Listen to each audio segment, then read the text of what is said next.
Muchas gracias. De nada. Entonces, bueno, el día de hoy vamos a comenzar con algunas generalidades de lo que es la respuesta adaptativa, también conocida como inmunidad adaptativa. Y de hecho ya habíamos visto algunas cosas cuando vimos la innata por comparación, ¿no? Entonces, aquí lo que tenemos es algunos conceptos que ya conocemos, pero que es importante repasarlos, ¿no? Entonces, antígeno, ya sabemos que es cualquier partícula extraña a un organismo, que generalmente tiene que tener un tamaño mínimo de 10 kilodaltons para que realmente pueda ser reconocido por el sistema inmunológico. Luego viene un concepto que quizás es nuevo, que es inmunógeno. Un inmunógeno va a ser solamente aquel antígeno que es capaz de activar al sistema inmune. Esto quiere decir que hay antígenos que son reconocidos por el sistema inmune, pero que no lo activan, ¿de acuerdo? Entonces, solamente aquellos que lo pueden activar son considerados como inmunógenos.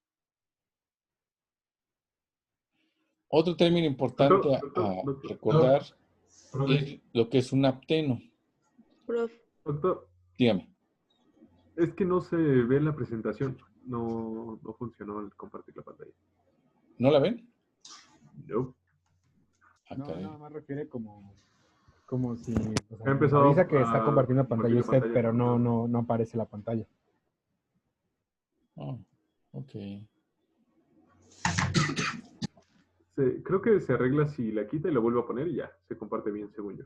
Sí, por alguna razón dice que está pausada, pero no sé por qué está pausada, pero... Ok. Sí, voy a detenerla y vamos a ponerla otra vez.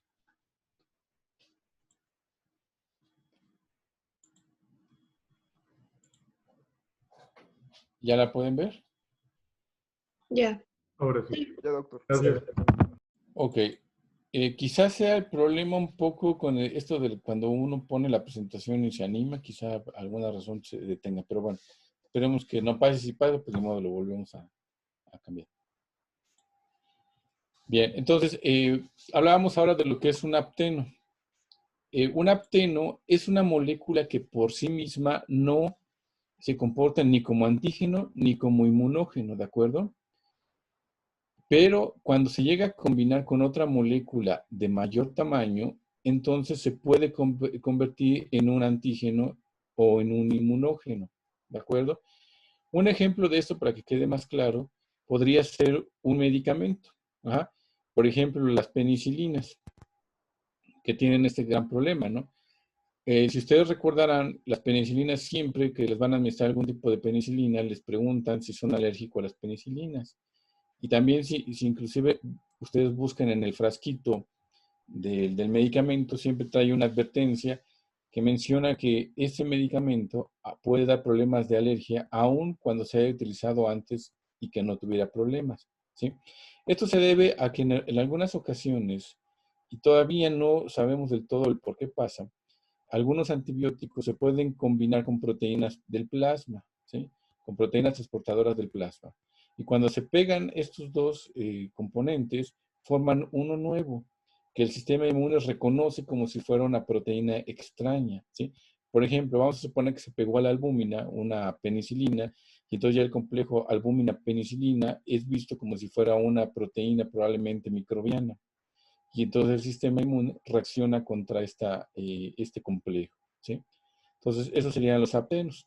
Moléculas que normalmente por sí solas no causan activación del sistema inmune, pero que cuando se unen a otra molécula como una proteína, pudieran convertirse entonces en un potencial antígeno o inmunógeno, ¿sí? Entonces, el ejemplo es un medicamento, como los antibióticos, que pueden dar, por eso en algunas ocasiones, problemas de hipersensibilidad, ¿de acuerdo? Bien.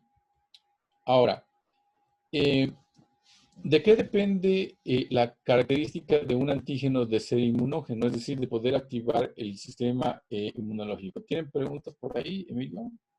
Ah, sí, le quería preguntar, ¿un epteno sería lo mismo que un epítopo o son No. cosas distintas? No, son cosas distintas y ahorita vamos a ver lo que es el epítopo más adelante, ¿sale? Pero sí son distintos.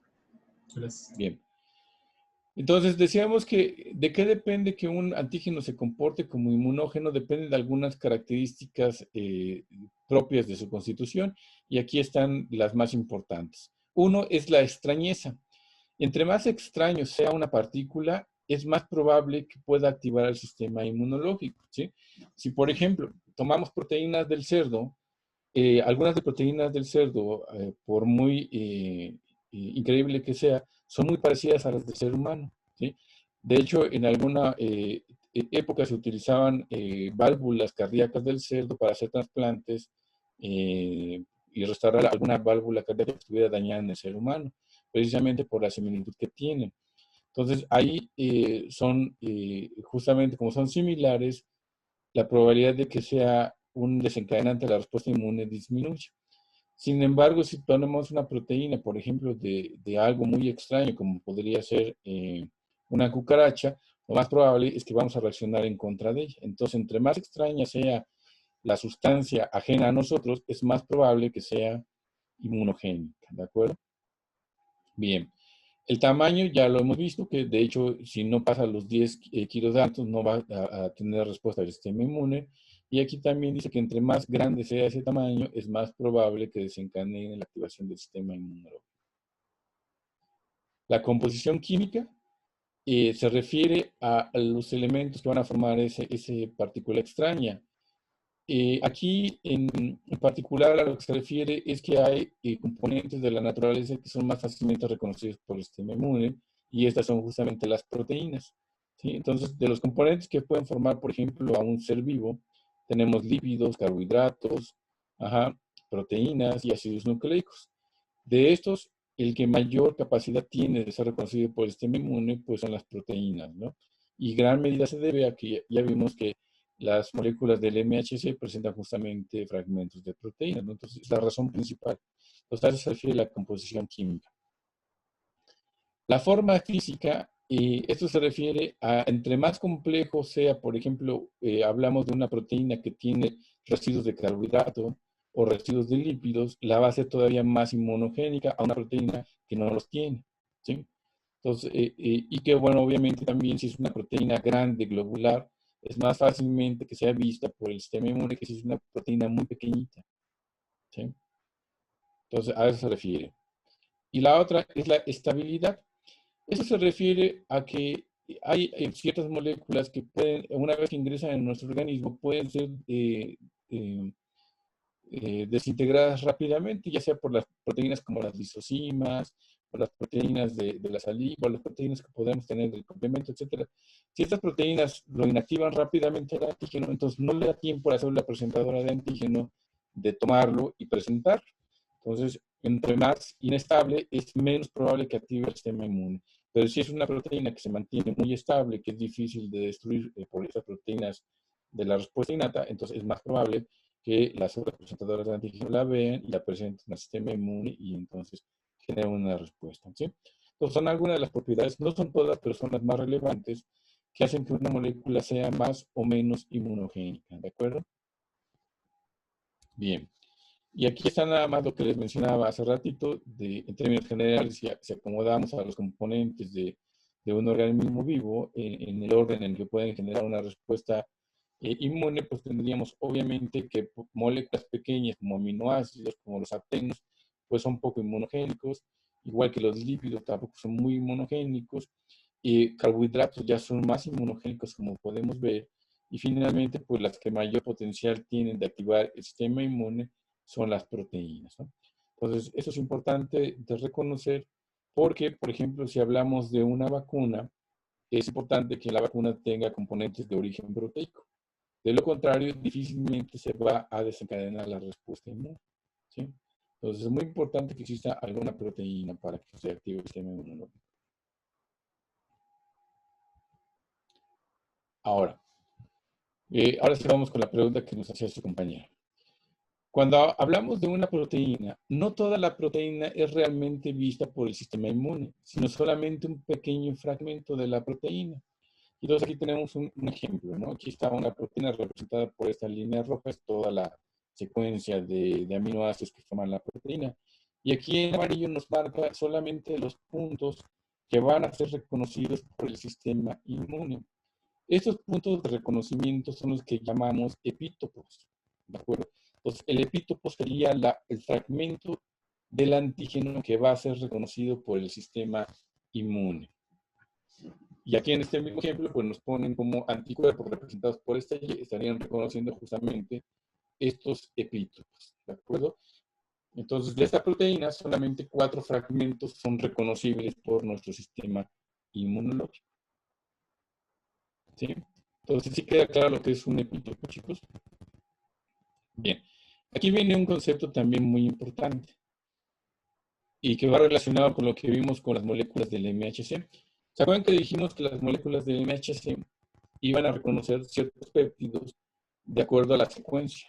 Y hablamos que pueden reconocer, depende de la molécula, si es clase 1, pues péptidos aproximadamente de 11 aminoácidos. Pero de estos 11, en realidad la molécula solo reconocía 3 de ellos, o 2 de ellos, para poderlo anclar ahí, y que dejaba que el resto pudieran variar y darle una diversidad al reconocimiento de posibles péptidos que puedan unir. Bueno, eso quiere decir que además, como las moléculas del MHC son distintas, acuérdense que hay muchos variantes, hablábamos de los diferentes haplotipos, por ejemplo, mencionábamos HLA, A1, A2, etcétera, ¿no? Y quedan como 500 haplotipos diferentes y que nosotros solo podíamos tener 2 de esos haplotipos. Bueno, eso trae como consecuencia lo siguiente, que el péptido que reconozca cada uno de nosotros, pues va a depender de eso. A lo largo de toda esta proteína vamos a poder generar varios fragmentitos, ¿no? Aquí podemos generar uno, por acá otro, etcétera, ¿no? Dividirlo en muchos péptidos. ¿Cuáles vamos a reconocer nosotros? Pues depende de qué molécula del MHC tengamos y entonces qué aminoácidos reconoce. Entonces, a lo mejor algunos pueden reconocer esta, a lo mejor otra persona reconocerá este que está por aquí y de esa forma, ¿de acuerdo? Entonces, lo que quiero darles a entender es que todos vamos a ver a la proteína antigénica, pero la vamos a ver diferente o vamos a ver diferentes péptidos. ¿De acuerdo, chicos? Y ese es un concepto muy importante que quiero que les quede claro, porque eso es lo que hace las diferencias entre los individuos, porque un individuo a veces es más susceptible a una infección que otro. Depende de esto justamente, de qué péptidos vemos de esta proteína antigénica. ¿De acuerdo? Entonces, muchas veces podemos ver solo uno, podemos ver los 4, podemos ver 10, podemos ver toda la proteína básicamente. ¿Y de qué depende? De la molécula del MHC que tengamos en particular. ¿Sí? Lo mismo sucede con los anticuerpos. Vamos a ver más adelante que tenemos un cierto número de genes muy particulares de anticuerpos y lo mismo. ¿Sí? Aunque los anticuerpos son más diversos que el MHC. Entonces, con el caso de los anticuerpos es un poquito más universal el reconocimiento de péptidos. Con las moléculas del MHC es donde está un poquito más restringido a qué péptidos reconoce cada persona. ¿De acuerdo? Y entonces eso también provoca que una vacuna funcione de forma diferente en poblaciones distintas. Y el mejor ejemplo lo tenemos con la vacuna de la tuberculosis. La vacuna de la tuberculosis, que no fue generada en México y que no fue generada evidentemente en Latinoamérica, sino fue generada en Europa, resulta que, por ejemplo, en los ingleses solo genera un 30% de protección en la población. Es decir, que solamente el 30% de los individuos que son vacunados tienen un efecto protector gracias a la vacuna. ¿Sí? Lo cual hace una vacuna poco eficiente para los ingleses. A diferencia de la población latina y específicamente la mexicana, en donde esta protección puede alcanzar hasta el 80%. ¿Sí? ¿Y a qué se debe justamente esas diferencias en los péptidos que nosotros estamos viendo, en este caso de la bacteria de la tuberculosis? ¿De acuerdo? Y entonces para nosotros resulta que es una vacuna muy útil y por eso nosotros la usamos en nuestro esquema de vacunación y ellos no la utilizan. Ellos no la usan, de hecho, la vacuna de la tuberculosis. ¿Sí? Entonces, esas diferencias son importantes para determinar la capacidad de respuesta hacia un antígeno en particular. ¿Sí? Y esas diferencias van a ser también cruciales ahora que se desarrolle la vacuna contra el coronavirus, porque no quiere decir que va a ser igual de eficaz para todas las poblaciones en general. Entonces, por eso a nosotros nos conviene quizás que los que desarrollen la vacuna sean aquellos que incluyen población latina, como sería quizá el caso de Estados Unidos, en donde hay un porcentaje importante de gente latina y sobre todo de México, y entonces las pruebas que valoran para obviamente en población mexicana, ¿no? Y por eso la importancia de los acuerdos que se generaron en alguna de las otras vacunas, en donde los mexicanos funcionen como individuos de prueba, porque será importante ver si justamente funciona en nuestra población y la vacuna que se están desarrollando, ¿no? Entonces, es la gran importancia de entender esto de la diversidad de cómo vemos a una misma proteína. Bien. Estos antígenos también se pueden ahora, o estos determinantes antigénicos se pueden clasificar también de acuerdo a en qué parte de la molécula de la proteína están, y eso nos va a generar en términos generales dos tipos de antígenos o determinantes antigénicos. Ajá. Vamos a ver aquellos que son conformacionales, determinantes conformacionales. Esto quiere decir que para funcionar como antígenos o como inmunógenos depende totalmente de su forma, y aquí está el ejemplo. En este caso, la proteína esta que está aquí se pliega de una manera globular, pero justamente aquí los tres pliegues que están aquí son los importantes para ser reconocidos, en este caso por el anticuerpo. Entonces estos funcionarían como el epítope, ¿de acuerdo? Pero si nosotros desnaturalizamos la proteína por calor, ¿qué es lo que va a pasar? Que rompemos la estructura nativa de la proteína y ahora los fragmentos que formaban el epítope ya están separados. Y entonces el anticuerpo ya no los puede reconocer, ¿de acuerdo? Entonces, estos epítopos conformacionales, pues, obviamente dependen mucho de la forma nativa del antígeno, ¿sí? ¿Y esto por qué es importante? Porque si yo genero una vacuna y me forma de inactivar, por ejemplo, tomo una bacteria y la inactivo por calor, ¿qué es lo que estoy ocasionando? Que muchos de estos antígenos conformacionales los estoy desbaratando y entonces estoy disminuyendo mi capacidad de generar una respuesta inmune por esa vacuna. Entonces, por eso es importante saber de la presencia de ese tipo de antígenos conformacionales, que dependen mucho de la forma nativa de la proteína. Si la cambiamos, entonces eso ya no se vuelve eficaz para activar el sistema inmune. Y el otro tipo de antígenos serían los que son lineales o secuenciales. Estos dependen totalmente de la secuencia, en este caso de la proteína. Entonces, aquí no importa la forma tridimensional de la proteína, porque si lo desnaturalizamos aquí, solo depende de la secuencia.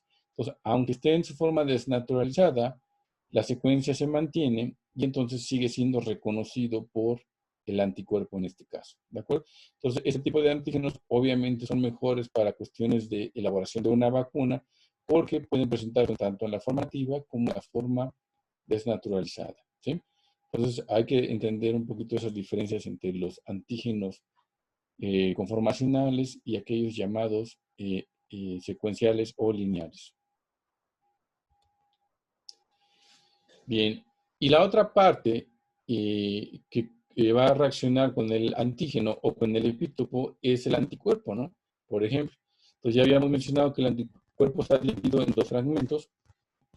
Aquí está representada la Y del anticuerpo, el fragmento FAB, que es el que significa antigen binding, acuérdense de eso, ya lo habíamos visto, que es el que se une con el antígeno, y la fracción FC, que es la fracción cristalizada.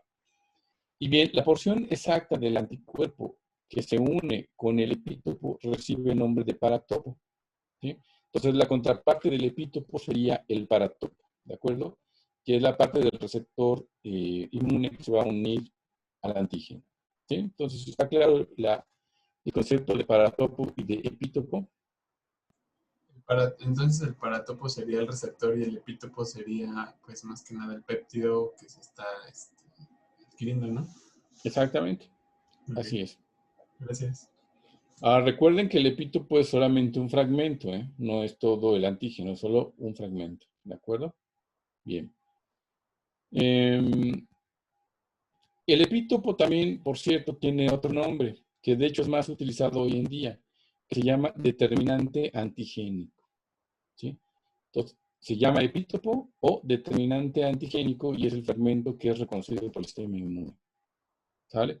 Entonces, ambos nombres son válidos, pero lo que he visto es que en la literatura más reciente, el nombre que se utiliza con mayor frecuencia es el de determinante antigénico, ¿vale?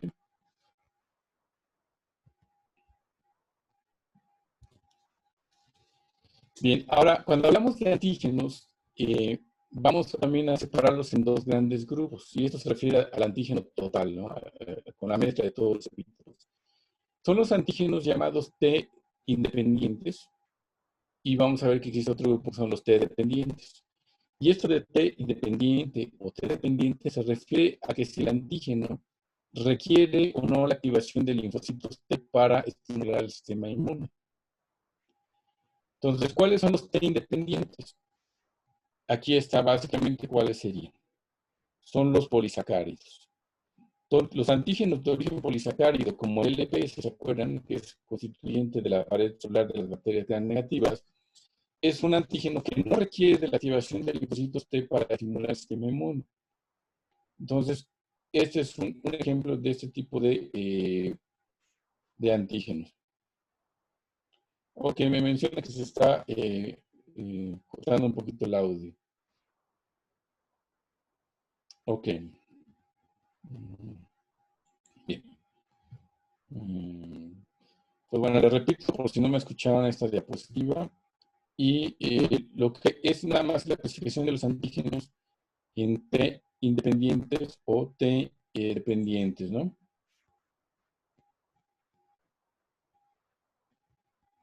Ok. Bien. Entonces voy a cortar la cámara porque creo que hay problemas un poquito con la señal. Y les estaba mencionando los antígenos T independientes, ¿no? Que básicamente son los carbohidratos. Y ejemplo de ello es el lipopolisacárido. Bien.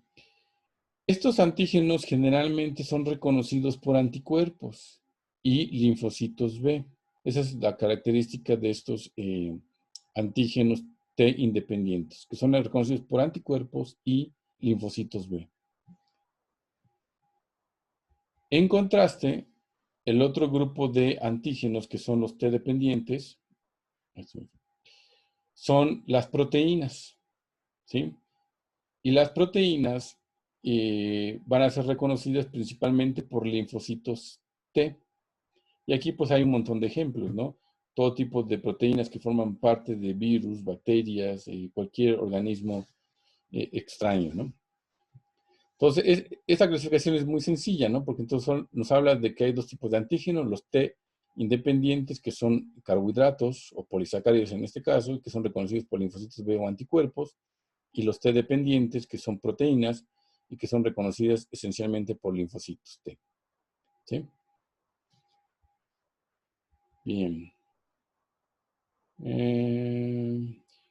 Bueno, una de las características importantes que tiene la respuesta adaptativa es el tiempo, ¿sí?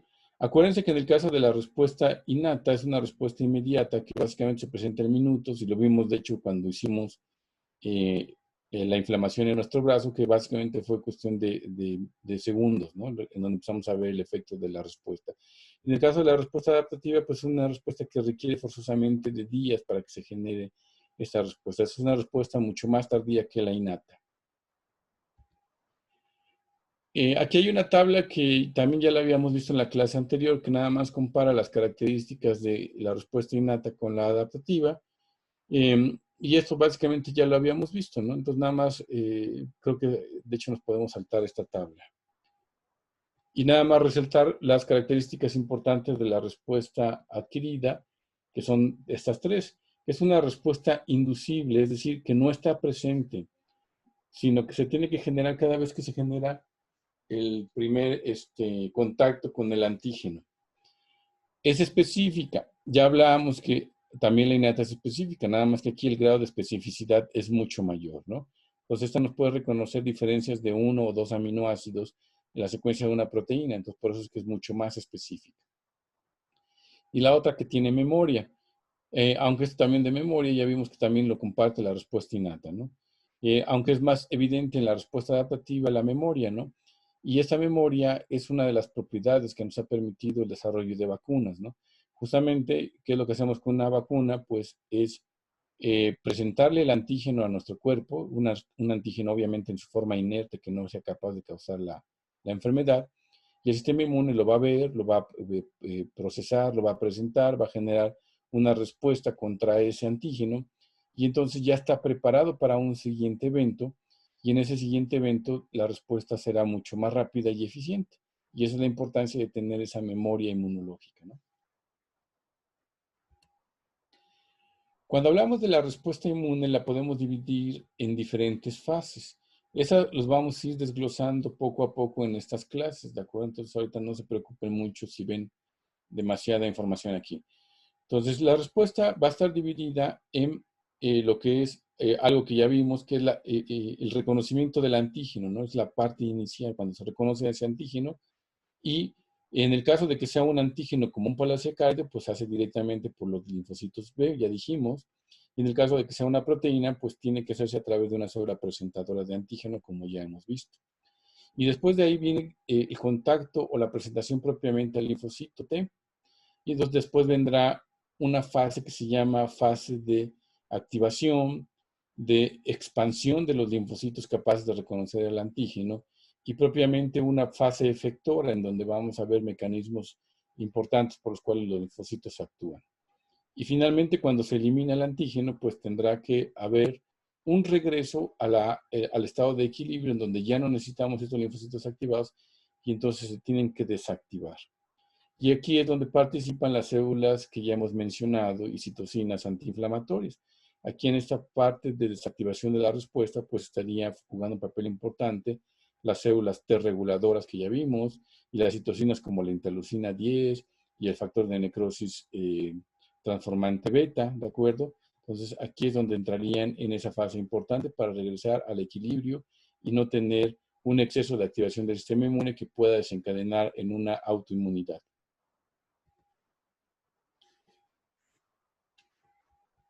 Bien.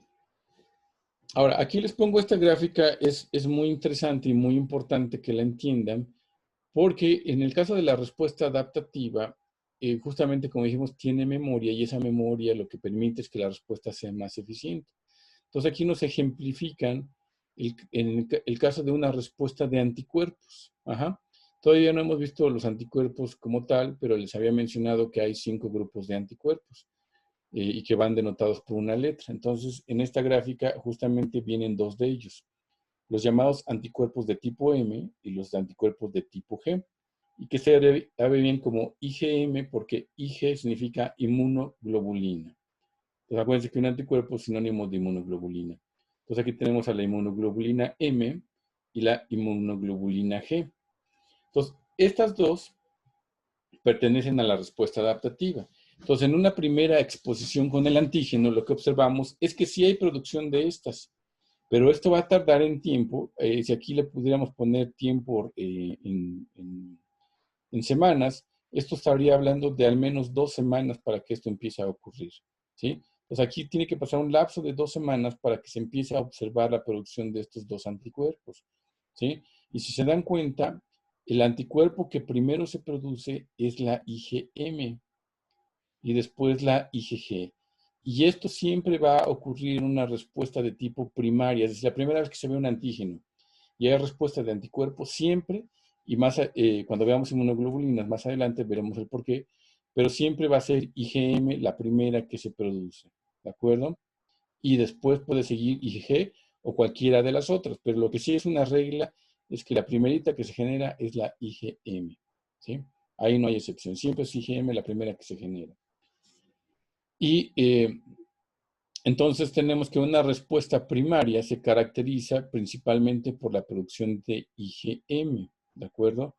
Entonces es como podemos reconocer que se trata de una respuesta primaria. Si nosotros medimos en el suero anticuerpos contra un determinado antígeno, por ejemplo, ahora que está lo del coronavirus, si tomamos anticuerpos, medimos anticuerpos específicos contra este virus y detectamos que son de tipo IgM, nos está diciendo que es la primera vez que está viendo el antígeno de esa persona, ajá, y que es una respuesta de tipo primaria, ¿de acuerdo?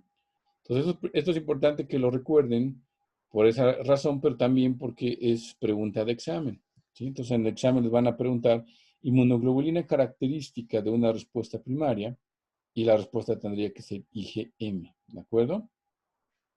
Bien.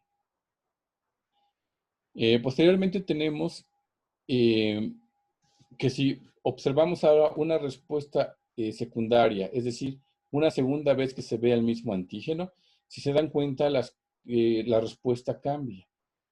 ¿Qué es el primer cambio que pueden observar de esa respuesta con respecto a esta primera? El aumento de inmunoglobulina G. Exactamente. Ahora, aquí lo que vemos es que lo que está en negro es que ahora la gráfica de inmunoglobulina G es mucho más grande y de hecho aparece primero que la M. La M, si se dan cuenta, la respuesta es muy similar a la primaria. Se mantiene en los mismos niveles, pero la G se eleva de forma impresionante, ¿sí? Entonces, cuando hablamos de una respuesta secundaria, ¿cuál sería la inmunoglobulina dominante? La G.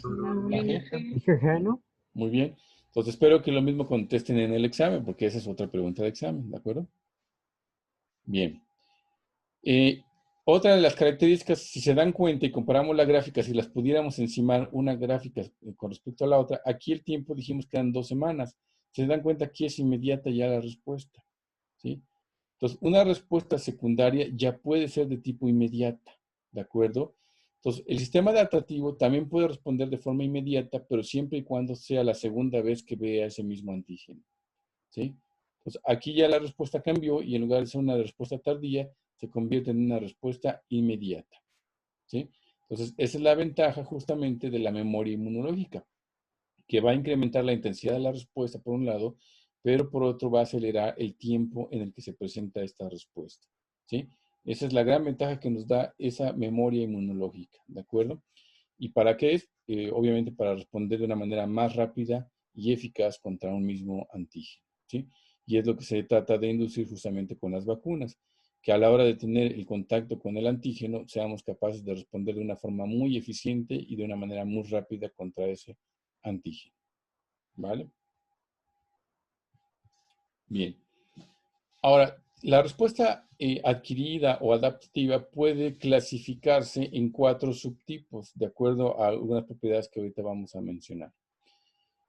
Y bueno, vamos a ver primero, la primera clasificación la podemos dividir en lo que es la respuesta natural adquirida y la respuesta adquirida artificial, ¿de acuerdo? Entonces las podemos dividir en esas dos grandes ramificaciones. Permítanme un segundo, chicos, que tengo una llamada. Adelante.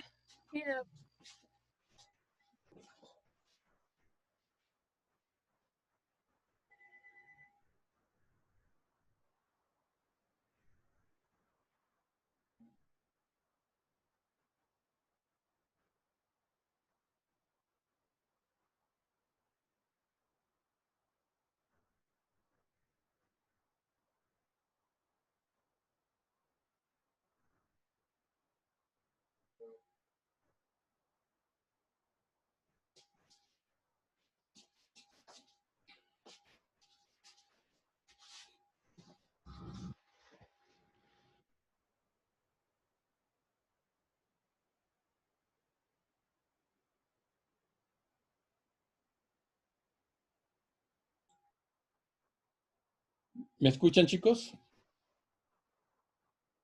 Sí. Sí. Ok, perfecto. Entonces continuemos. Entonces les decía que la respuesta adquirida se puede clasificar en natural y artificial. Y esto literalmente se refiere a si la respuesta se genera por un proceso natural o si se generó a través de un método artificial. ¿Cuál sería un ejemplo de ello? Una infección, por ejemplo, es un proceso natural. Y entonces cuando nos infectamos y generamos una respuesta inmune adquirida, hablamos de que es una respuesta que se indujo de una forma natural. Por el contrario, si utilizamos una vacuna en el cual es totalmente elaborada por el hombre y es totalmente artificial, pero también inducimos una respuesta inmune, pues hablaríamos de una respuesta inmune adquirida de tipo artificial, ¿sí? Entonces creo que eso está muy fácil de entender esa diferencia, ¿no? Después, la otra manera de dividirlo, cada una de estas dos, es en activa y pasiva. Y eso se refiere a que si esta inmunización activó el sistema inmune o no lo activó, ¿sí?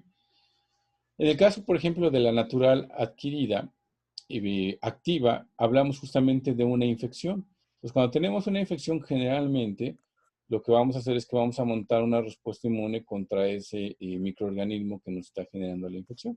Entonces, en ese caso, pues es un proceso natural porque fue una infección, pero por otro lado, es activo porque está desencadenando toda la activación del sistema inmune. Hay activación de linfocitos B, de linfocitos T, de natural killer, de cualquier mecanismo que se requiera para eliminar, en este caso, ese proceso infeccioso. Pero tenemos también la opción de que sea una respuesta, digamos, de tipo pasivo.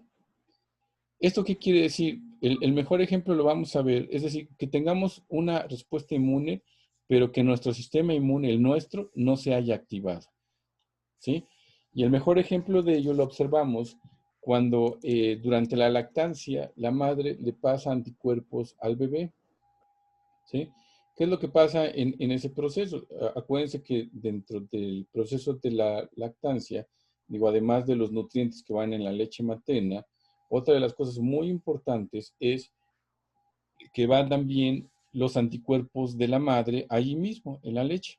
Y entonces van pasando, en este caso, al bebé. Eso es muy importante porque el bebé, en esta etapa de recién nacido, todavía no tiene totalmente funcional su sistema de respuesta adquirida. Entonces la madre le está dando protección a través justamente de esta lactancia. Y de ahí la gran importancia de la actividad de la lactancia, ¿no? Más allá de la nutrición, que es importante, lo más importante de la lactancia es justamente la transferencia de inmunidad. Y en este caso el bebé recibe anticuerpos que lo van a proteger contra una gran cantidad de microorganismos, pero él no los generó, él los tiene ahí y van a funcionar, pero él no los generó. Entonces adquiere inmunidad, pero su sistema inmune no se activó. Entonces hablamos de que es un proceso natural, porque la lactancia pues es algo natural. Mal, pero esa era la idea. Pero que no requirió la activación del sistema inmune. Entonces, no sé si está claro eso, chicos. Sí. Sí. ¿Sí para todos? Sí. Profe.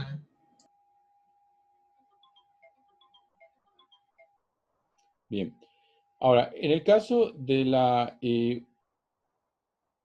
respuesta adquirida artificial, también puede presentar estas dos situaciones, que sea activa o pasiva. En el caso de la vacuna, pues es el mejor ejemplo de una inmunidad adquirida artificial y activa, porque lo que hace una vacuna es que, aunque sea una inoculación artificial de un microorganismo inactivo, lo que se pretende es que sí active el sistema inmune para generar la producción, por ejemplo, de anticuerpos o de linfocitos T de memoria. Y entonces hablamos de que es un proceso en donde nuestro sistema inmune sí se activa.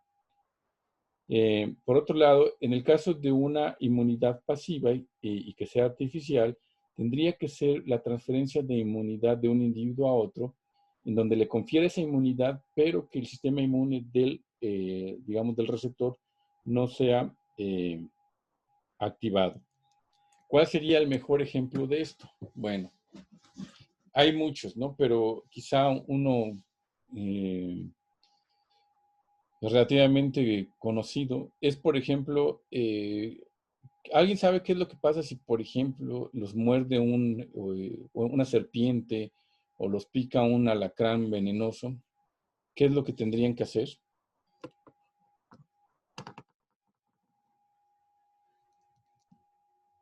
Es pues el antídoto, ¿no? O sea, Ajá. O sea, se ir a que supone. les apliquen el antídoto, ¿no? ¿Sí han escuchado eso, no? O con Sí. estas arañas que Sí, ahora están de moda. solamente lavar y llevar a que se aplique el antídoto. Ajá. Exactamente. Eh, es lo que escuchamos, ¿no? Y ahora también con estas arañas que es ¿cómo se llama? La violinista y Viuda negra. la viuda negra, ¿no? Eso es lo que nos recomiendan, ¿no? Si puede uno identificar que fue uno mordido por una de estas arañas, pues hay que irse a aplicar el antídoto. ¿Y qué es el antídoto? ¿Alguien sabe?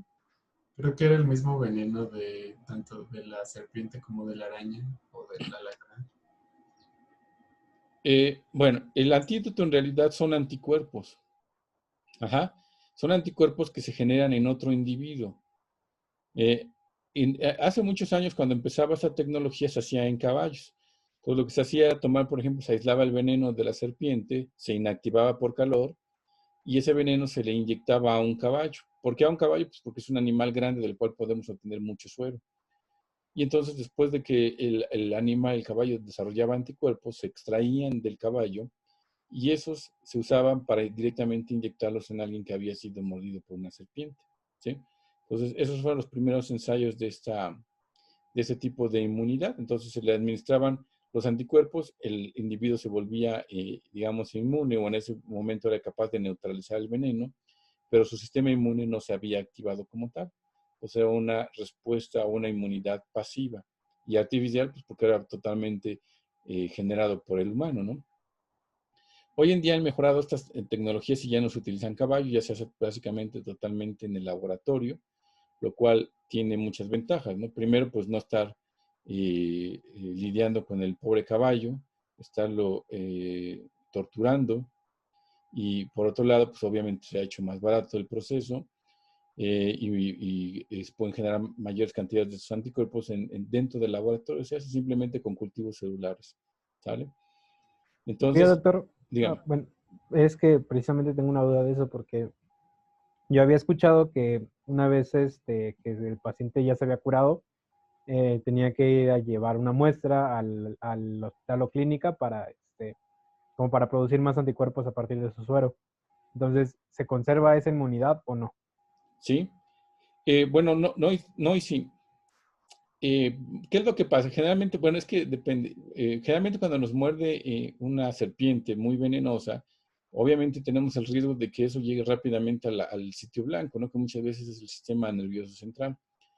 Entonces, esos anticuerpos que se administran se dan porque rápidamente van a neutralizar al veneno. Inmediatamente el anticuerpo, en cuanto vea el veneno, se va a unir a él y lo inactiva. Ajá. Entonces, lo que va a pasar es que la mayoría de las veces nosotros en realidad no vamos a tener tiempo de ver el antígeno, ¿sí? Entonces, en realidad no montamos una respuesta nosotros, ¿sí? Solamente nos va a durar un par de semanas, quizás, que es lo que puede tener la vida media de estos anticuerpos, y listo. Después de eso vamos a perder esa inmunidad, ¿sí? Si nos volviera a picar la misma serpiente, digamos, somos necios y vamos a meter la mano al mismo agujero, nos vuelve a picar, pues tendríamos que inyectarnos nuevamente el antídoto, ¿de acuerdo? Ok, muchas gracias, doctor. Ok. Bien. Entonces, generalmente no mantenemos esa inmunidad, sino es temporal, esta inmunidad pasiva, ¿sale? Lo mismo pasa con el recién nacido, ¿no? Los anticuerpos le duran mientras la lactancia esté presente. Una vez que termina la lactancia, será un mes, cuando mucho, la inmunidad que persista que le proporciona la madre. Entonces, la inmunidad pasiva es el problema que tiene, ¿no? Que es solamente temporal. Bien, entonces, no sé si quedó claro la forma de clasificar aquí el sistema inmune de acuerdo a estas características, natural, artificial y pasiva y activa. Sí, claro. Sí, doctor. En el examen van a venir ejemplos y ustedes van a tener que decir de qué tipo es. Ajá. Entonces, por ahí van a encontrar quizá la infección, la vacuna, la lactancia. También el paso de los anticuerpos de la madre a través de la placenta es otro ejemplo, ¿no? Durante la parte gestional también pueden pasar anticuerpos a través de la placenta. Y bueno, vacunas, ya dijimos, estos famosos sueros. Estos antídotos se conocen como sueros hiperinmunes, ¿de acuerdo? Entonces, es la otra forma en que normalmente se conocen. Por si lo ven por ahí en el examen, ¿no? ¿Qué es un suero, o sea, qué tipo de inmunidad es un suero hiperinmune? Pues tendrá que ser artificial pasiva, ¿no? ¿Sale? Vale, doctor. Sí. Muchas gracias. Muy bien. Entonces, ¿dudas hasta aquí? Entonces, ¿la pasiva solamente es temporal? Sí, generalmente sí. Gracias. De nada. Doctor, Dígame. ¿y se puede generar una memoria si es de que se toma en pocas cantidades el veneno, por ejemplo? Sí puede pasar, pero no es lo más recomendable, ¿no? Porque Claro. el poder determinar cuáles son las pocas cantidades, o sea, ahí lo mejor sería inactivar el veneno, ¿no? O sea, el mismo Pues hacer veneno una tolerancia, ¿no? ¿Perdón? ¿Hacer una tolerancia? No, sería inactivar o sería lo más adecuado, ¿no? O sea, simplemente por calor lo podemos servir, en teoría se inactiva. No va a ser tan bueno como el veneno, digamos, activo para inmunizar, pero también va a generar inmunización.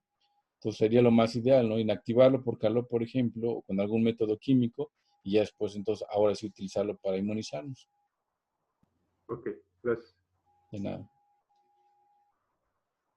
Bien, ¿alguna otra duda, chicos? No.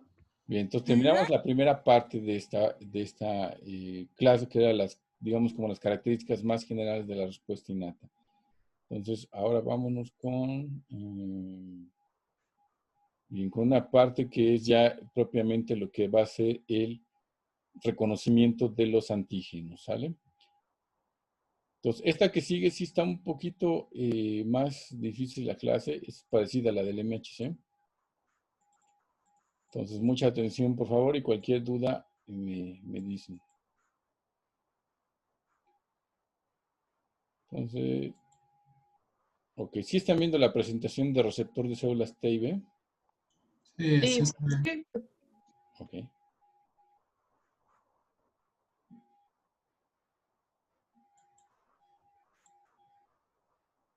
Oh, no me obedece. La quiero poner en grande, pero ya no me obedece esto. Se ha revelado.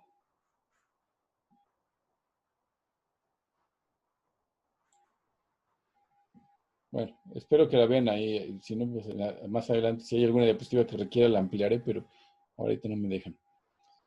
Bien, entonces ahora vamos a hablar de los receptores de los linfocitos T y B para reconocer justamente a los antígenos que presentan, que van a tener oportunidad de contactar con estos antígenos. Vamos a ver que son diferentes tanto para T y para B.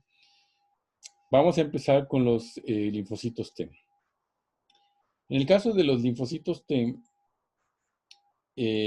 ahora voy a detener tantito la presentación porque por alguna manera no la puedo hacer grande. Vamos a ver si ya me deja.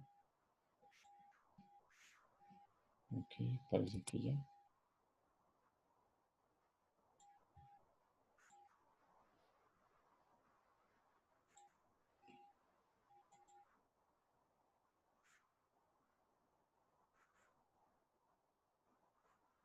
Ok, ahora sí ya lo ven en grande, chicos. Ya. Ok. Bien, entonces aquí lo que vamos a observar es básicamente que el receptor de la célula T se llama TCR, por las siglas en inglés, que es T-Cell Receptor. Entonces, se darán cuenta que los inmunólogos son muy obvios cuando hacen la nomenclatura, ¿no? Entonces, no les gustan las complicaciones porque ya de por sí la inmuno es complicada. Entonces, finalmente, todas las siglas que utilizan son muy obvias, como en este caso. Entonces, T-cell receptor significa receptor de célula T. Este receptor de célula está formado de dos cadenas, que están aquí representadas en color verde y en color como morado. Y son cadenas alfa y beta. Aquí está la cadena alfa y la cadena beta. Ahora, estas cadenas forman esta serie de bucles o plegamientos que tienen, y aquí va a haber generalmente un puente de disulfuro, que son simplemente residuos de azufre que se van a interlazar para provocar que la cadena se doble de esta manera. Lo mismo le sucede a esta otra cadena. Estas estructuras son muy típicas y están presentes en muchas proteínas de la respuesta inmune. Donde se describieron por primera vez fue justamente en los anticuerpos o en las inmunoglobulinas, este tipo de plegamiento que vemos aquí, ¿de acuerdo? Entonces, lo que sucedió es que a las inmunoglobulinas, cuando se describió esta estructura, se les llamó, o se denominó que pertenecían a la familia de las inmunoglobulinas. Después, conforme pasó el tiempo, se dieron cuenta que esa estructura estaba presente no solo en las inmunoglobulinas, sino en una gran cantidad de moléculas del sistema inmune, y entonces ampliaron el nombre y lo cambiaron ahora como el nombre de la familia de las superinmunoglobulinas. Ajá. Y entonces, eso nada más se los doy como dato porque lo pueden ver por ahí en algún texto. Entonces, cuando hablan de que los dominios de superinmunoglobulinas, se refiere a esto, que simplemente son estructuras comunes entre todas estas moléculas y que generalmente son estas como plegamientos formando un anillo a la mitad o un bucle, como quieran llamarlo, ¿sale? Entonces, son dos cadenas en este caso, alfa y beta. Y entonces el TCR tiene, ya en conjunto, tienen que ser las dos cadenas y tiene la parte que es el dominio extracelular, es decir, lo que está por fuera de la célula. Después tiene que tener una parte, ambas cadenas, que le permita anclarse a la membrana, que es lo que conocemos como región transmembranal. Y finalmente una cola citoplasmática, que en este caso es muy pequeñita. ¿De acuerdo? ¿Se acuerdan para qué son las colas citoplasmáticas de cualquier receptor? Para la señalización. Para traducir señales. Exacto. Son para la señalización. Entonces, aquí va a haber un problema porque son tan pequeños que no pueden señalizar. Más adelante vamos a ver qué se hace en estos casos. Pero bueno, entonces las cadenas de un TCR están formadas por dos cadenas, alfa y beta. ¿Sí? Ahora, los sitios de unión con el antígeno, pues evidentemente estarán entre estos dos dominios. En los dominios amino terminal, ¿de acuerdo? Déjenme ver cuál es la que sigue.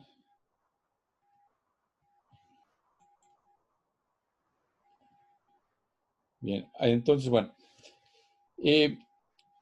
Los TCRs decimos entonces que están formados por alfa y beta, pero esto es cierto solamente para el 97% de los linfocitos T que tenemos en circulación. Hay un 3% de linfocitos que no están formados, o su TCR no está formado por cadenas alfa y beta, sino por cadenas gamma delta. ¿De acuerdo? Solamente se estima que es como el 3% de los linfocitos que tenemos que llegan a tener cadenas gamma delta, pero la mayoría son alfa beta. ¿Sí? Entonces, generalmente puede uno denominar los linfocitos como alfa beta o como linfocitos T gamma delta. Aunque la mayoría de las veces en los textos y cuando alguien habla de linfocitos en general, se refiere generalmente a los alfa beta porque son los mayoritarios. Solamente cuando se quiere hablar en particular de los gamma delta se hace esa aclaración. Entonces, siempre que escuchen hablar de un linfocito de un TCR, generalmente están hablando del alfa beta, ¿sí? Pero es importante que sepan que existen los gamma delta, que son minoritarios y que de hecho son poco estudiados. Entonces, poco se conoce de la función de los gamma deltas. Lo más que sabemos de funcionalidad está referida a los alfa beta. ¿Sale, chicos? Bien. Entonces, como decíamos que el receptor TCR tiene un problema al tener una cola citoplasmática muy pequeña, esta no puede señalizar en realidad.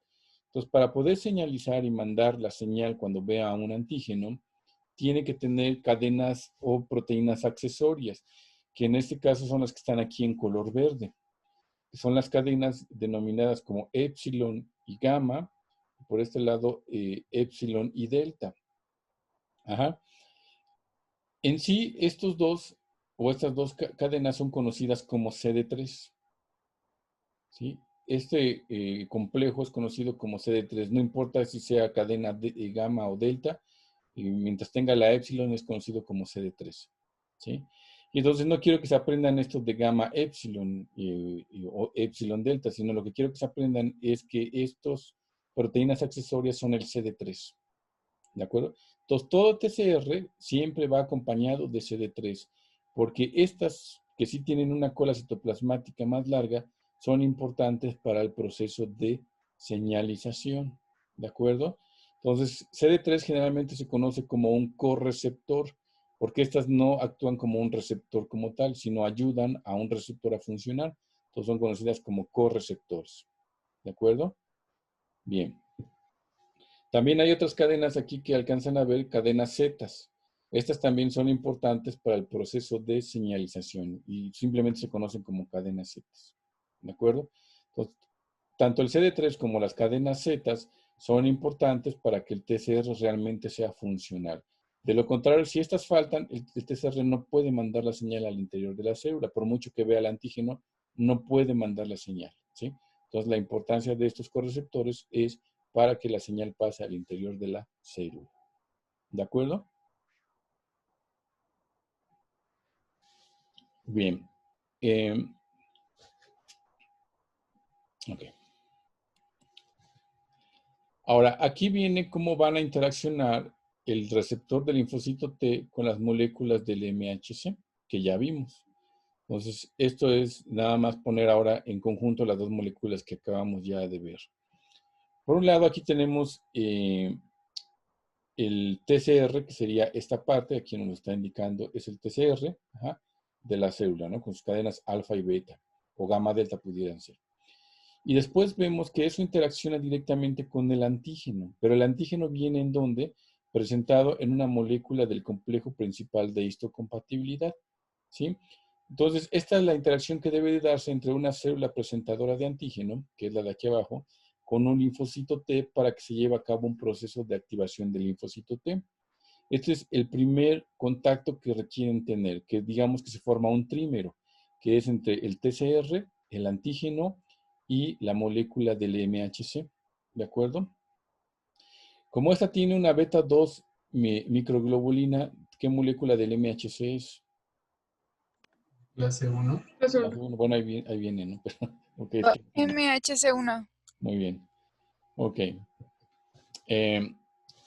Y ahora, acá tenemos lo que sucede con las de clase 2. Es algo muy similar, ¿no? Simplemente la molécula de clase 2 con sus dos cadenas, el péptido antigénico y el TCR. Si se dan cuenta, es muy similar el reconocimiento entre una y otra, ¿sí? Se tiene que formar forzosamente en ambos casos este trímero.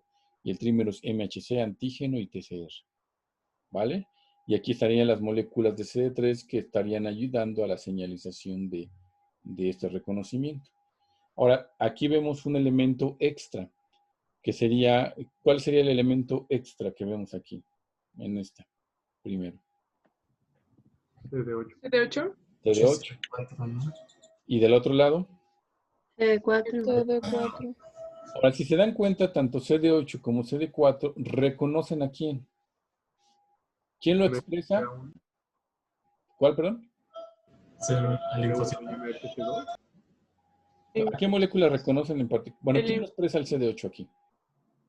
¿De quién es parte? linfocito. Del linfocito TCR. T. Vean, está anclado a quién? Al linfocito T, ¿no? Entonces el CD8 es parte del linfocito T, pero él reconoce a quién? Al MHC, a la molécula del complejo principal de histocompatibilidad. Y entonces el CD8 solo reconoce a quién? A clase 1, ¿de acuerdo? ¿Se acuerdan que cuando vimos estas moléculas dijimos que estas solo interaccionaban con linfocito CD8? Bueno, esta es la razón, porque hay un reconocimiento específico entre la molécula de clase 1 y la molécula CD8. Esto es lo que nos da esa restricción inmunológica de reconocimiento, ¿sí? Entonces, el CD8 es el que está determinando que solamente las moléculas de clase 1 pueden interaccionar con él, ¿de acuerdo?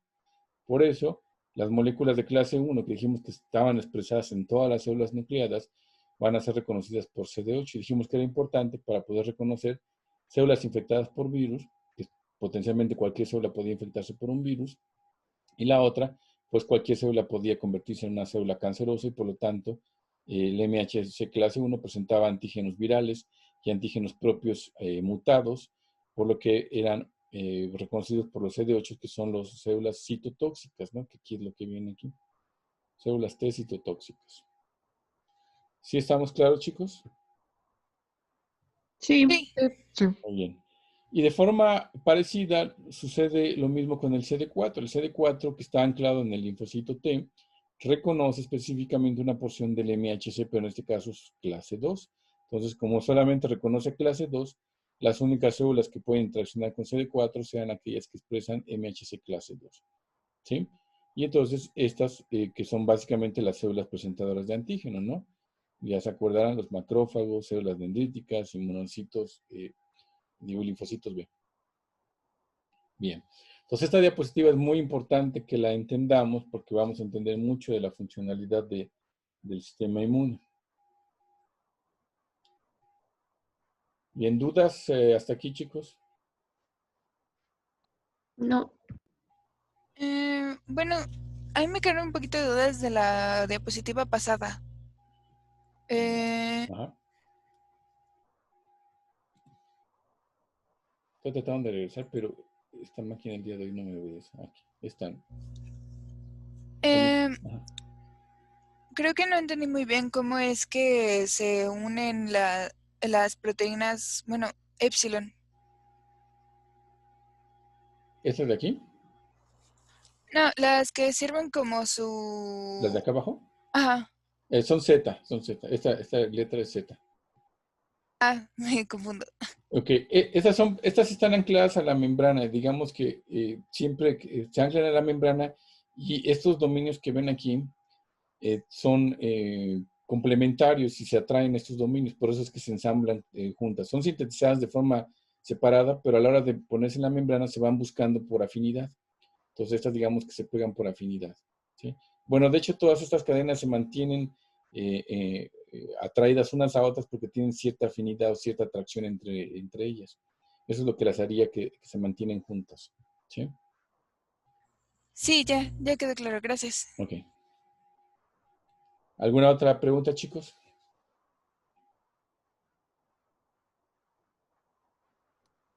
¿No? ¿Nadie? Ok. Bien, entonces esta tabla pues nada más resume un poquito de esas funciones que habíamos mencionado de todos estos componentes del TCR propiamente. Pues aquí están las cadenas accesorias, ¿no? Las del CD3 ya dijimos que son para señalizar, lo mismo que las cadenas Z son para señalizar. El CD4 ya dijimos que es una, bueno, aquí dice que también para señalizar, en realidad esta es la que restringe el reconocimiento de las moléculas clase 2, y las del CD8 son las que restringen el reconocimiento de las moléculas de clase 1, ¿sí? Entonces, todos estos son conocidos como correceptores, porque propiamente no son receptores per se, sino van a ayudar todos al TCR a que lleve a cabo su función, ¿de acuerdo? Todos estos son correceptores. Esta diapositiva es justamente la que viene en el examen en blanco y ustedes la van a tener que llenar toda esta, ¿no? Entonces, esta viene ya todo lo que es el proceso de interacción del TCR con el MHC y cómo van interaccionando sus moléculas correceptoras para permitir esta unión, por un lado, y después la señalización a través de la activación de los dominios intracelulares de las cadenas Z y del CD3 propiamente, a través de reacciones de fosforilación, ¿de acuerdo? Y una red compleja de moléculas que van a señalizar. En realidad no tienen que preocuparse por esta diapositiva porque se las pongo nada más para que vean cómo va la secuencia de los eventos, ¿no? Una vez que se activó el TCR y sus moléculas accesorias, pues se señaliza al interior de la célula a través de una red o una cascada muy compleja, de hecho, de proteínas. Pero eso no se lo tienen que aprender, ¿no? Nada más aprenderse que es una cascada compleja de proteínas, que de hecho en esta diapositiva está muy simplificada, que van a llevar la señal pues, al interior de la célula para que responda en contra de ese antígeno, ¿no? Pero nada más es para eso esta diapositiva.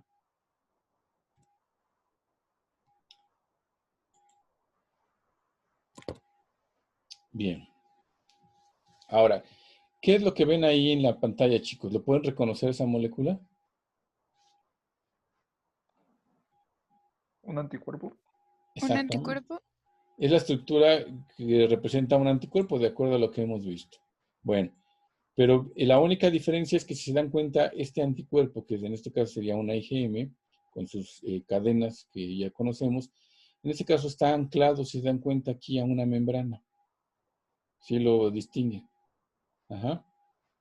Pero los anticuerpos en su mayoría son solubles y la mayoría de los anticuerpos no tienen esta región que está aquí, sino que son sintetizados hasta esta porción para que sean solubles.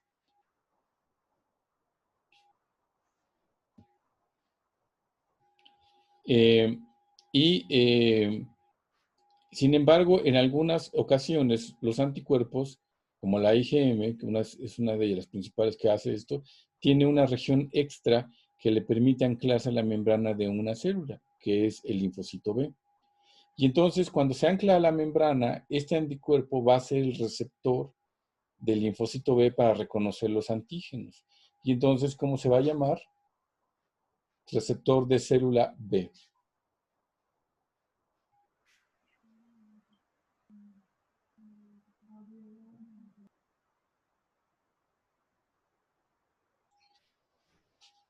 ¿Sí, chicos? ¿Está claro esa parte entonces? Sí.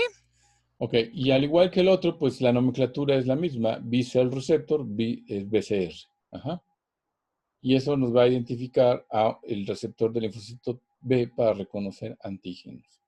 Ahora, si se dan cuenta, tiene el mismo problema que el TCR. Tiene una cola citoplasmática muy corta que no le permite señalizar per se. Y entonces tiene cadenas accesorias para la señalización, que en este caso son conocidas como IG beta e IG alfa. y serían las cadenas accesorias del BCR, ¿sí? Y similarmente al TCR, pues sirven justamente para señalizar.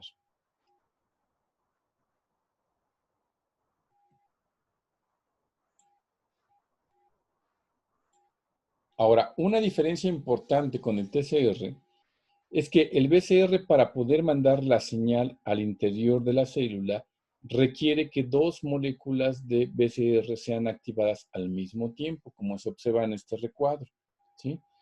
Esto es debido mucho, me regreso tantito al anterior, porque estas cadenas accesorias, a diferencia del TCR, que es mucho más complejo, no son suficientes para pasar la señal. Sí, serían muy débil la señal que pudieran pasar. Entonces, por eso se requiere que se conjunten dos BCRs. Este sería un BCR y este sería otro BCR, para que ahora se duplique el número de cadenas que van a participar en la señalización al interior de la célula. ¿De acuerdo? Esa es la razón por la cual que en el caso del BCR se requiere forzosamente que se activen al mismo tiempo dos moléculas del BCR.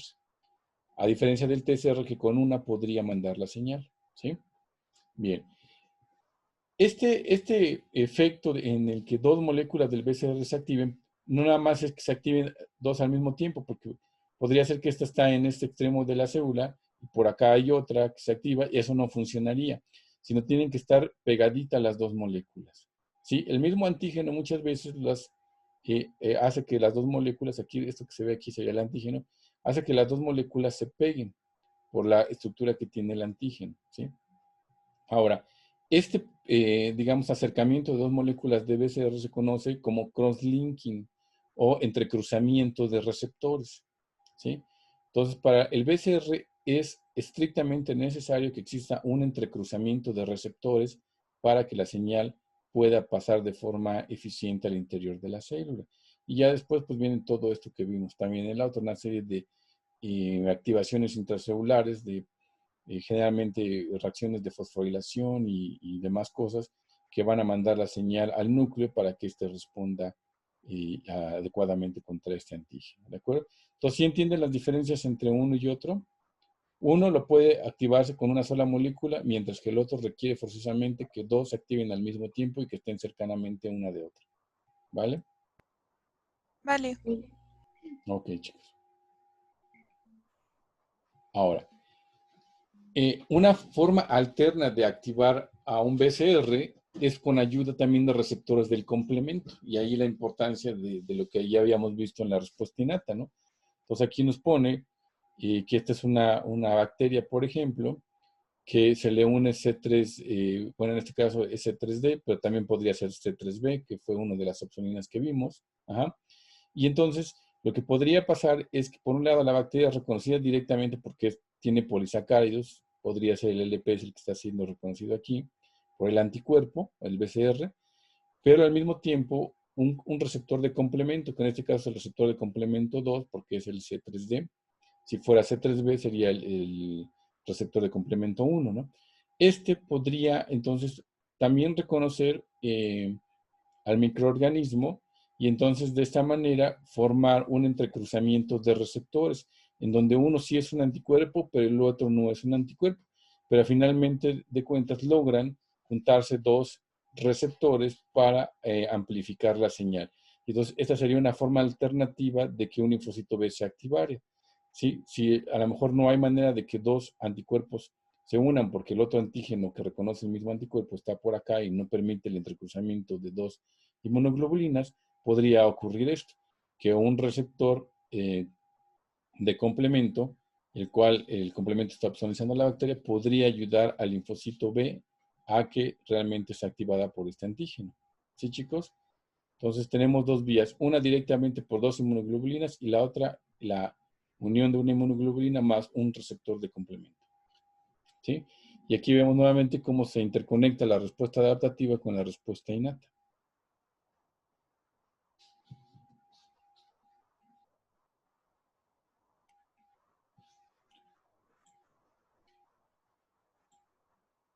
Bien. ¿Hasta aquí vamos todos claros, chicos? Sí. ¿Sí? Sí. Bueno, es importante porque ahorita lo que viene ya es lo complicado del tema. Bien. Ahora, vamos a ver un poquito de la estructura genética del TCR y también eventualmente del BCR. La razón de ver esto es porque al igual que cuando hablábamos de las moléculas del MHC y tratamos de explicar cómo se le hacía para que con tan poquitas moléculas pudiéramos reconocer o ver todos los antígenos que nos presenta la naturaleza, en el caso de los linfocitos y los tanto B como T, sucede lo mismo. La pregunta es, ¿cómo le hacen para tener una gran diversidad, en este caso de receptores TCR, que puedan reconocer todos los antígenos que hay en la naturaleza? Ajá. Aquí lo primero que se pensó históricamente fue que pues simplemente teníamos un TCR para cada antígeno que pudiera haber en la naturaleza, lo cual implicaría que tuviéramos que tener una gran cantidad de genes codificantes para diferentes TCRs. Cuando se hizo el cálculo de cuánto sería eso en términos de material genético, resulta que si realmente tuviéramos todo el material genético disponible para cada uno de los antígenos diferentes que hay en la naturaleza, tendríamos que tener células del tamaño del planeta para que pudieran albergar esa cantidad de información genética. Entonces, esa no podía ser la explicación. Entonces, tendría que haber otra explicación en la cual con poquito material genético se pudiera tener una gran diversidad de receptores de linfocitos T y B para reconocer a todos esos antígenos. Y eso se pudo conocer hasta que se hizo la secuenciación de las regiones genéticas que codificaban para estas moléculas. Y es lo que les presento aquí justamente, la estructura de los genes de estas moléculas. Y empezaremos con el TCR. Pues aquí vemos que se refiere específicamente a la cadena alfa. Aquí vemos a la cadena beta, ¿de acuerdo? Aquí está la cadena gamma y la cadena delta que les hablaba, ¿no? Teníamos 4 cadenas diferentes que pueden formar parte del TCR. Las más comunes son alfa y beta, pero también hay gamma y delta. Y aquí está la estructura de los 4. Pero vamos a centrarnos solamente en alfa y beta. Y vamos a observar que dentro de esta región genética que codifica para el TCR, encontramos los llamados segmentos que se denominan por una B, los segmentos que se denominan por una J y los segmentos que se denominan por una C. Entonces, esto es para la cadena alfa. Les voy a decir qué significan cada una de estas letras. La B significa de variable, ¿no? Es la primera letra de la palabra variable. Entonces, son regiones variables a lo que se refiere estos cuadritos en verde, son regiones variables. Luego tenemos las regiones J, que es del inglés de la palabra join, que significa unión, ¿de acuerdo? Eso es lo que significa esa parte. Y luego la palabra o los fragmentos con la letra C significan constante, es decir, que es una región constante, ¿vale? Entonces, este gen está formado por regiones variables, por regiones de unión y por regiones constantes. Ahora, si ven el gen que codifica para la cadena beta, me pueden decir si es exactamente igual o notan alguna diferencia. Sí hay diferencias. ¿Cuál sería la diferencia? Por ejemplo, que B beta N es un poquito más, bueno, está un poquito en otra posición, que también hay otras nuevas regiones que tienen letra D. Exacto, esa era la diferencia que quería que notaran. Muy bien. La región D. Esta D se refiere a diversidad. ¿De acuerdo? Entonces la cadena alfa no las tiene, pero la cadena beta sí las tiene. Y podemos ver que entonces la cadena beta es más larga que la cadena alfa. Eso es importante que lo recordemos. ¿Sale? Y entonces una diferencia entre cadena y alfa y beta sería justamente que la beta, es más larga porque tiene fragmentos de diversidad que no están en la cadena alfa.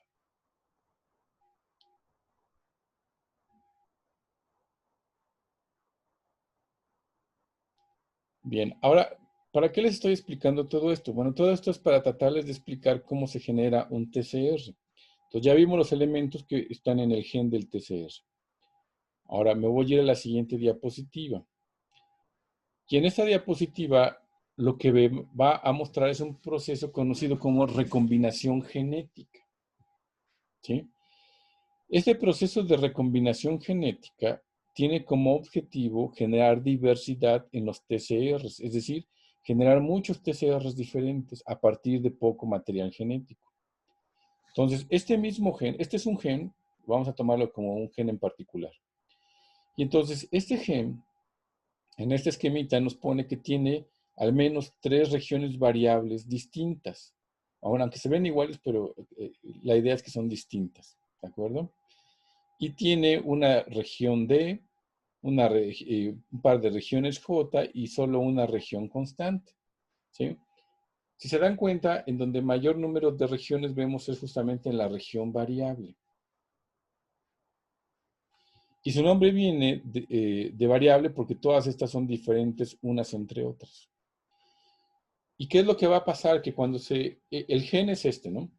Y cuando va a formar ya realmente una molécula de TCR, el primer evento que tiene que ocurrir es justamente el llamado rearreglo. Y ese rearreglo consiste en que de estos 3 que tiene aquí, solo va a escoger uno. Y entonces escoge uno de los 3, en este caso está ejemplificado este. Escogió este fragmento y lo puso aquí abajo. Y después lo unió con un fragmento de diversidad, que es lo que vemos aquí. Y ese fragmento de diversidad, a su vez, quedó unido a un fragmento de unión. Y ahora nos formó este complejo que en realidad viene de 3 fragmentos diferentes. ¿Sí, chicos? Esto es lo que se conoce propiamente como el rearreglo genético. Cuando se selecciona uno de cada uno. Porque en las regiones variables hay muchas. Aquí en este ejemplo había 3, se seleccionó una. Las D generalmente son poquitas. Entonces, por eso aquí en el ejemplo nada más nos ponen una. Las J sí puede haber varias. No tantas como las variables, pero también hay varias. Y solo se escoge una de ellas. ¿De acuerdo? Entonces, lo que estamos haciendo aquí en realidad fue escoger una combinación en particular. Y nos da este nuevo fragmento. Esto ocurre a nivel del gen, es decir, a nivel del DNA. Entonces, el rearreglo o la recombinación genética ocurre a nivel del DNA. ¿De acuerdo, chicos? Entonces, cuando un linfocito recién sale de médula ósea, todavía tiene toda esta información genética. Sin embargo, cuando está en los procesos de maduración en el timo, donde ya adquiere el TCR, sufre este proceso. Y entonces, cuando ya están en forma funcional en el timo, ahora esta es su información genética. Ya no es esta, la información que tiene en el gen. ¿De acuerdo? ¿Sí? ¿Sí me estoy explicando, chicos? Sí. Sí. Bien. Esto como consecuencia tiene una cosa muy importante. ¿Ya están llevando ustedes genética o ya llevaron genética? Sí, llevamos. ¿Ocurre el splicing? ¿Sí es ahí? ¿El Sí. splicing alternativo? Todavía no. Este todavía no es splicing. Este es un rearreglo que es a nivel del gen. Porque acuérdense que el splicing es a nivel del RNA, ¿no? Ajá. Este todavía es a nivel del DNA. Entonces, aquí una de las cosas que pasa, y por qué les pregunto en genética, porque en genética uno de los dogmas centrales es que nos dicen que un gen es una proteína, ¿no? ¿O ya no les dicen eso? Sí, sí nos dicen eso. ¿No se acuerdan de eso? Bueno, si no se los dicen está bien, porque de hecho ya se rompió ese dogma. Pero en mis tiempos, donde veíamos genética, era uno de los dogmas centrales de la genética, ¿no? Que un gen da origen a una proteína. Bueno, aquí se rompió justamente ese dogma por primera vez cuando se descubrió esto. Por eso a los genetistas no les gustan mucho los inmunólogos, porque siempre lo estamos contradiciendo.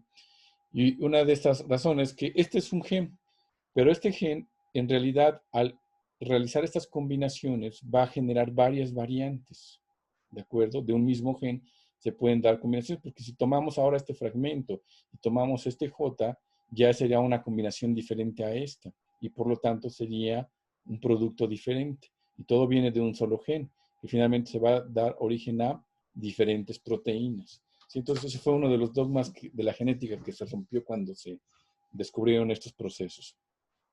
Bien. Y entonces, justamente aquí lo que nos trata de ilustrar la diapositiva es que esta combinación va a ser única y que del mismo gen se pueden obtener varias combinaciones. Entonces, un mismo gen puede dar origen a varias combinaciones. Pero aquí lo importante, además, también, ¿qué nos dice la genética en cuanto a la información genética de nuestras células? ¿Todas nuestras células tienen la misma información genética, chicos, o no?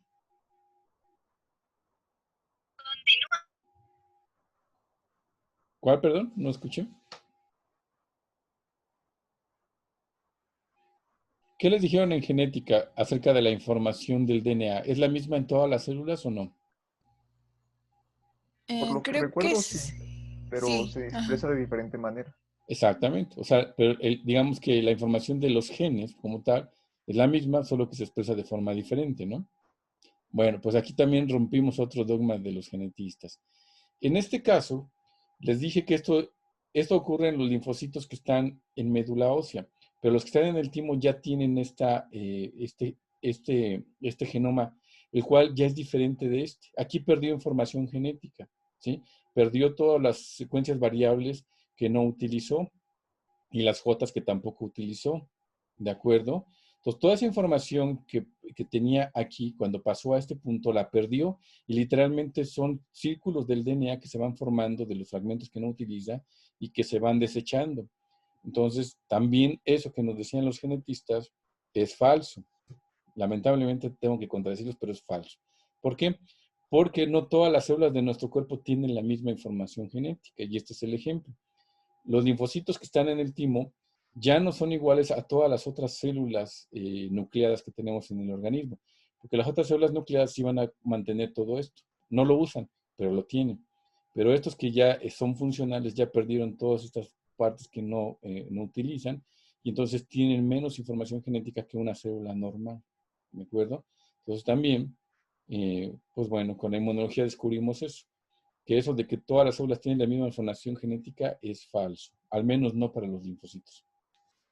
¿Sale? Y entonces estos linfocitos, una vez que hacen este switch o este rearreglo genético, esos sí ya no pueden dar vuelta atrás. Y entonces ya son únicos. Y entonces adquieren un TCR o la secuencia para un TCR que es único. ¿De acuerdo? Este o esta célula madre puede dar origen a varios de estos o a varias combinaciones, ¿de acuerdo? Pero una vez que ya hizo el rearreglo genético, este ya no puede dar vuelta atrás y este ya no tiene variaciones, simplemente es esta variante que se generó. ¿Vale? ¿Sí está claro, chicos, o no? Sí, profe. Sí, profe. Okay. Sí. Bien. Entonces, el siguiente paso, ahora sí lo que por ahí me decían, el splicing alternativo, ese ya se da en el siguiente paso. Una vez que ya están seleccionadas las regiones B, D y J que se van a utilizar, lo único que viene es básicamente unirlo con la región constante. Y eso sí ya se da a nivel de RNA a través de lo que es el splicing alternativo, ¿no? Pues básicamente lo que se hace es eliminar las secuencias intermedias que pudiera haber y simplemente permitir la unión con la región constante, ¿de acuerdo?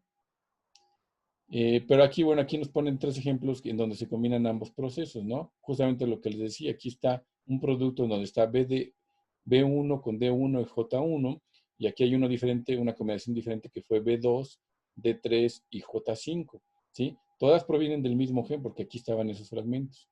Y esta es otra variable que, bueno, aquí le ponen BN para que le pongan el número que quieran de D2 y J2. Y entonces todas estas son variantes derivadas de un mismo gen, ¿de acuerdo? Pero ¿por qué son importantes? Porque este va a reconocer un epítopo en particular, este va a reconocer otro y este va a reconocer otro. ¿Y qué se necesitó? Solo un gen para dar origen a estas 3 variantes, ¿de acuerdo? Y eso es como se explica el cómo con poco material genético podemos generar una gran diversidad de TCRs para cubrir toda la gama de antígenos que hay en la naturaleza. Entonces, no sé si quedó claro, traté de ser muy sencillo en la explicación, pero no sé si fui claro. Sí. ¿Sí, chicos, para Sí, todos? también para mí quedó claro. Sí, quedó bien. Bien. Entonces, yo sí tengo duda. Dígame. Entonces es como si fueran los exones y los intrones y se unen y forman... Algo parecido. Es algo muy similar. Pues, Nada más la única diferencia de que cuando hablamos de los B, digamos, de la parte de B de J, no son, digamos que esos se pierden permanentemente, porque en el caso de los intrones y exones, Generalmente nada más pasa a nivel del RNA, ¿no? Los quitamos para formar el RNA, pero el gen no se altera en esos casos. En este sí se altera el gen. Aquí digamos que el proceso que es muy similar, pero aquí lo que se eliminó para siempre. ¿Vale? Es la única diferencia. Y bueno, obviamente todas las enzimas que participan, ¿no? Pero en términos generales sería la diferencia entre uno y otro proceso. ¿Vale? Bien. Y esto... bueno, esto es para indicar que así como lo vimos para el TCR, algo muy similar va a ocurrir en el caso de las inmunoglobulinas. Es un proceso muy similar a este. Entonces, si entendimos este, el otro es exactamente lo mismo, nada más que cambian pues el gen y las regiones, pero es en esencia lo mismo. Aquí está el ejemplo, miren. Están las cadenas de las inmunoglobulinas. Acuérdense que aquí tenemos dos cadenas. Son no, bueno, es que todavía no hemos visto esa parte, pero bueno. Y para no meterme en mucha complicación, porque no hemos visto la estructura en sí de una inmunoglobulina, pero bueno, las cadenas de la inmunoglobulina sufren el mismo proceso. Tienen regiones variables, tienen regiones de diversidad, tienen regiones J y tienen regiones constantes. Y ocurre exactamente el mismo proceso. Hay una recombinación primera de estas tres para seleccionar cuál va a ser la combinación que vamos a tener de ellas. Y ya después viene la unión con las regiones constantes. ¿Sí? Pero es más o menos el mismo procedimiento. ¿De acuerdo, chicos? Aquí lo importante también que no he mencionado es que cuando ya se forma una cadena de inmunoglobulina o un TCR, solo puede contener una región variable, solo puede tener una región J o una región D y una región constante, ¿sí? Solo una de cada una de ellas. ¿De acuerdo? Por eso es que al tener tantas variantes de cada una de ellas, podemos combinarlas en todas las formas posibles y entonces ir generando variantes y variantes y variantes de la misma molécula. ¿Sí me explico? Sí. Ok. Ahora, todo este proceso en realidad es muy complejo, se los expliqué de una forma muy sencilla, pero es muy complejo y conlleva la participación de muchas enzimas que participan en todo el proceso. Pero para este curso no es importante que las veamos. Solo un par de ellas, y porque tienen implicación clínica, las vamos a mencionar, que son las recombinasas, que de hecho son las más importantes en el proceso. Se llaman enzimas recombinasas porque son las que llevan a cabo ese proceso de combinación de fragmentos. Y se conocen dos, se abrevian RAC1 y RAC2, ¿no? Que son pues de las siglas de recombinasas genéticas, ¿no? Entonces, se abrevian como RAC1 y RAC2. ¿Y qué hacen en pocas palabras? Bien, aquí tenemos el gen completo, ¿no? En esta parte. Lo que hacen las recombinasas es esto, que pliegan la molécula de tal manera que acercan a los dos fragmentos que van a quedar unidos. En este caso era este B1, que se va a unir con el D2. Entonces, lo que hace la recombinasa es favorecer que esto que no se va a utilizar se pliegue de esta manera, para acercar a los dos fragmentos que sí queremos unir. Y lo que hace la recombinasa es cortar aquí y luego pegar estos dos. Y lo mismo con la región D con la J que se va a unir. Los pliega y luego corta aquí en estos extremos y luego une a estos dos para tenerlos juntos. ¿Sí? Eso es lo que hacen en esencia las recombinasas.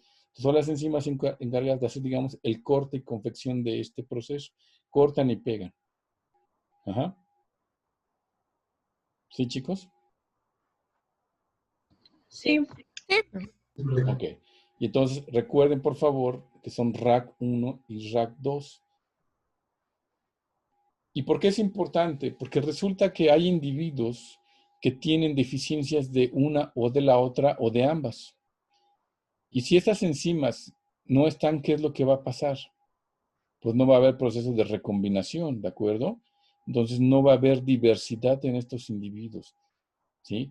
Entonces estos individuos sí tienen linfocitos T, pero no son funcionales, ¿de acuerdo? Simplemente porque los linfocitos T, al no sufrir el proceso de recombinación, realmente no pueden madurar. Entonces, generalmente tienen linfocitos inmaduros que no son funcionales. Entonces, esto es genera una inmunodeficiencia muy importante porque no hay funcionamiento de linfocitos T.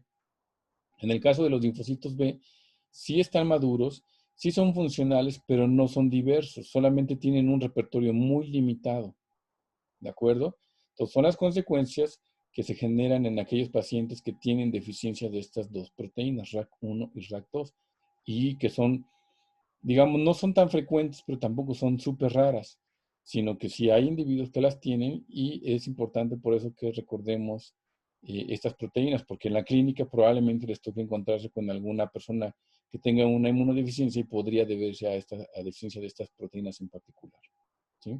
Entonces eso nos explicaría que no habría maduración de Ts y de los Bs tendríamos un repertorio muy limitado y por lo tanto esos individuos estarían inmunosuprimidos, ¿de acuerdo? Porque no podrían responder de forma adecuada contra todos los antígenos. Contra algunos sí, pero no contra todos. ¿De acuerdo, chicos? Bien.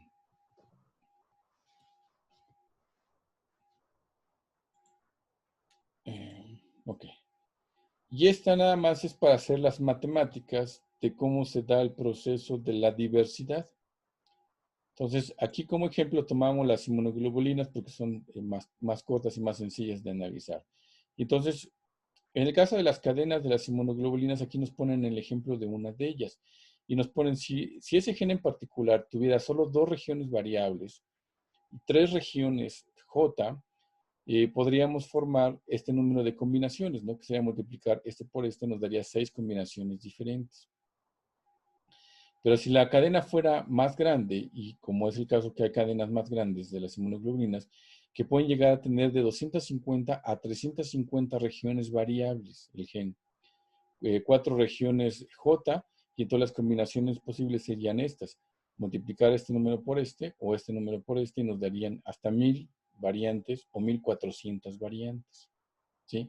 En el caso de que además sea una cadena que contiene las regiones de diversidad, le aumenta todavía más el número a estas combinaciones. Entonces hay que multiplicar todos estos números entre sí, este por este por este.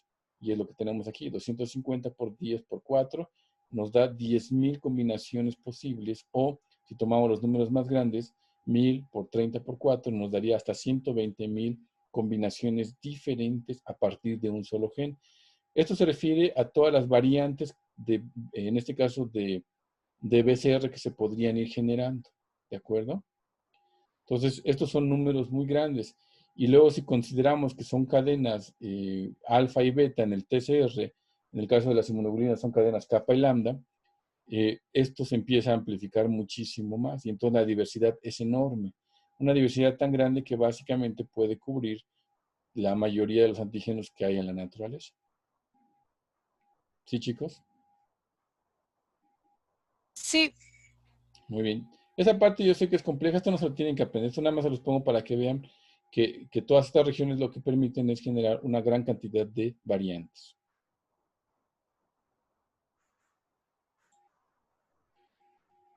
Bueno, sin embargo, una de las cosas que no checa, digamos, cuando uno analiza estos números es lo siguiente, que este gran número de variables, hecho por estos cálculos que les acabo de poner en esta diapositiva, generalmente nos dan un número más corto del que vemos en la realidad de la naturaleza. Se han hecho ensayos en donde se le determina a un mismo individuo, generalmente en especies como ratón, donde la diversidad no es tan grande, y de todos modos estos análisis matemáticos se quedan cortos en cuanto al número real de variantes que vemos en la naturaleza. Es decir, estos explican parte, pero quiere decir que hay algo más que genera todavía más diversidad en estos procesos, ¿sí? Les explico uno de esos procesos que pueden ocurrir.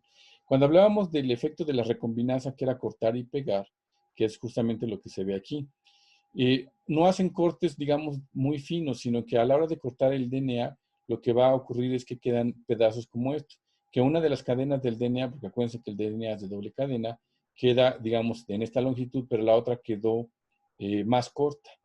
Y entonces hay fragmentos que no están presentes aquí cuando cortó la recombinasa.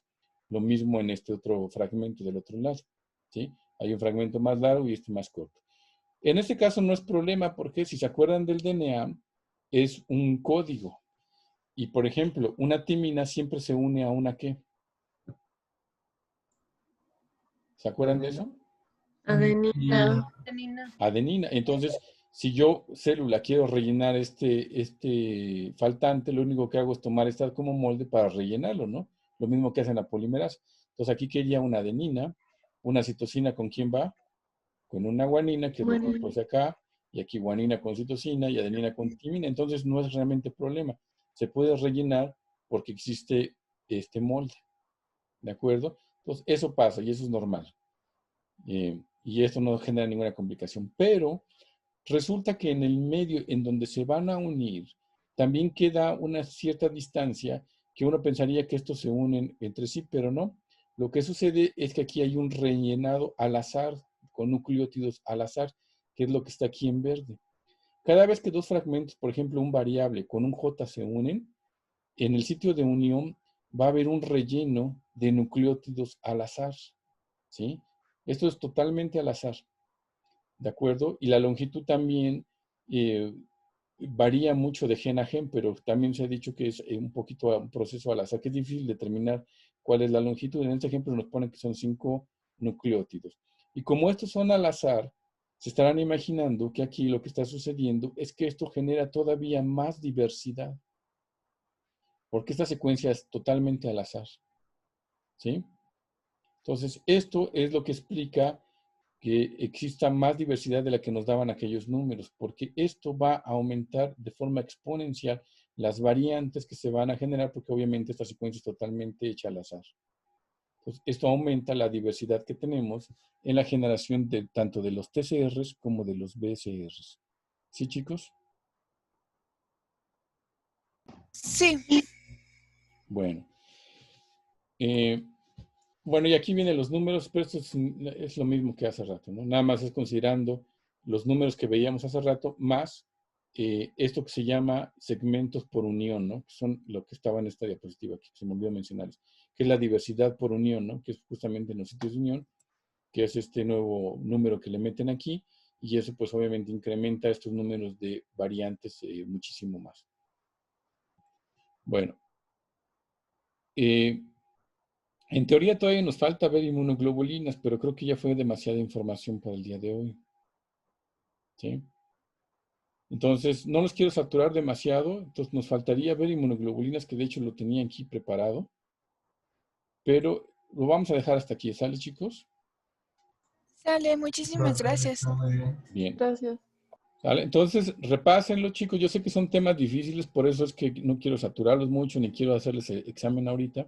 Son temas complicados. Repásenlo, chicos, y si hay dudas, las resolvemos en la siguiente clase. ¿Sale? Sale, muchas gracias.